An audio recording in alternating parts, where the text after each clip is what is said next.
હજી તો વરસાદ બંધ બી નહીં થયો તે પહેલા આખું તંત્ર, સૌ મંત્રીઓ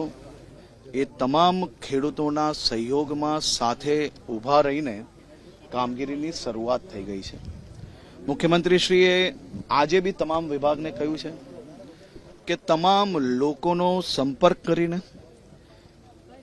ઝડપથી તમામ ક્ષેત્રમાં ખેડૂતોને થયેલી નુકસાનીનો આંકડો તૈયાર કરીને આવનારા દિવસોમાં ઝડપથી તેમની સાથે